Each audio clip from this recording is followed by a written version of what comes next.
ایک لکیر ضرور ہونی چاہیے، جاوید نے گہری سانس لیتے ہوئے کہا۔ لکیر؟ جاوید کی بے ربط سی آواز پر عمر اور رضا بری طرح چونکے۔ ہاں بالکل، جاوید کی آواز میں اعتماد سا آ گیا۔ ایسی لکیر جو ہم تینوں کے درمیان حدوں کا تعین کرے اور جہاں ہم بھٹکنے لگیں یہ لائن ہمیں احساس دلائے کہ ہم اپنے صحیح مقام پر متعین نہیں رہے۔ جاوید نے بات مکمل کرتے ہوئے کہا۔ شاید تم بالکل درست کہتے ہو، عمر اور رضا تائیدن بول اٹھے۔ کچھ دیر خاموشی کے بعد رضا کی شک اور پریشانی میں ڈوبی ہوئی آواز گونجی۔ لیکن یہ لکیر کون کھینچے گا، تم، میں یا عمر؟ بات تو سوچنے والی ہے، جاوید نے کہا۔ میرے بھائیو، اس میں سوچنے کی کیا بات ہے، یہ کام تو کوئی بھی کر سکتا ہے، عمر نے ضد ہو کر کہا۔ لیکن ہم سب کو یہ اندازہ کیسے ہوگا کہ کھینچی گئی لکیر کسی روح رعایت کے بغیر کھینچی گئی ہے، رضا نے پوچھا۔ عمر نے رضا کے سوال پر آہ بھری اور بولا، گویا کہ ہم ایک دوسرے کے لیے اجنبی بن گئے۔ برسوں کی رفاقت ایک شک کی بنا پر ختم ہو گئی۔ تینوں سوچ میں پڑ گئے۔ کافی دیر خاموشی رہی، پھر رضا بولا، کیوں نہ ایسا ہو کہ ہم تینوں مل کر اس لکیر کو متعین کریں؟ تینوں؟ باقی دو حیران ہوئے۔ لیکن تینوں میں غلطی کا احتمال ہو سکتا ہے کہ ہم میں سے کوئی اپنا درمیان میں کام چھوڑ دے اور باقی دو کے لیے مشکلات پیدا کر دے، تینوں نے فکر اور پریشانی سے کہا۔ اب صورتحال یہ تھی کہ ان میں سے کوئی بھی ایک دوسرے پر اعتماد نہیں کر سکتا تھا اور نہ ہی وہ اس بات پر راضی تھے کہ کوئی ایک باقی دو کے لیے لکیر کا تعین کرے۔ اب ان کے پاس کوئی چارہ کار نہیں تھا کہ چپ ساتھ جائیں۔ وہ خاصی دیر خاموش بیٹھے رہے، پھر عمر بولا، بھائیو، ہم میں سے لکیر کا تعین وہ کرے گا جو ہم میں سے نہیں ہوگا، لیکن ہم میں سے تو کوئی بھی ایسا نہیں ہے جو ہم سے الگ ہو، بلکہ ہم سب تو ایک ہیں۔ ہم نے تو ہمیشہ سے ہی ایک دوسرے کو پہچانا ہے اور پہچانتے چلے آ رہے ہیں، رضا نے کہا۔ اس خیال کے آتے ہی انہیں محسوس ہوا کہ رضا سفید جھوٹ بول رہا ہے۔ وہ تو ایک دوسرے کے قریب ہوتے ہوئے بھی ایک دوسرے سے کوسوں دور تھے۔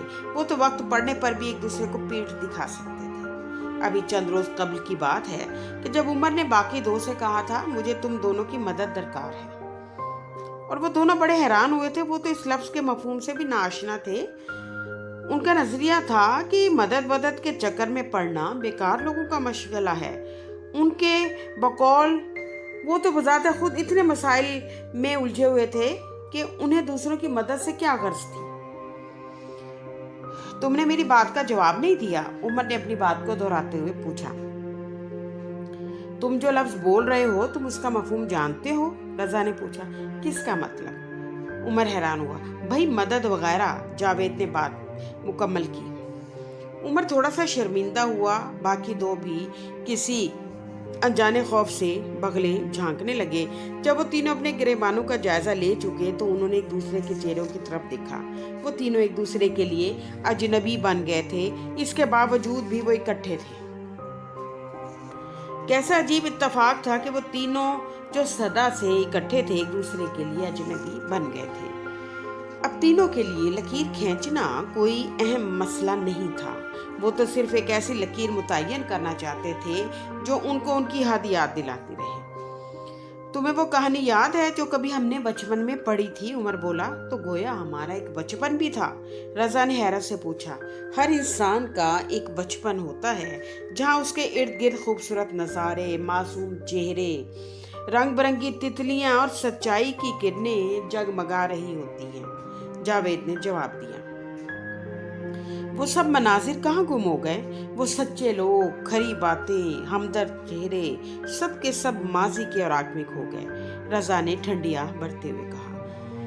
وہ تینوں غمگین ہو کر بیٹھ گئے۔ یکدم عمر کو کچھ یاد آیا اور وہ بولا، بھائیو، میں تمہیں ایک کہانی سنانے والا ہوں۔ باقی دونوں ہمہ گوش ہو گئے۔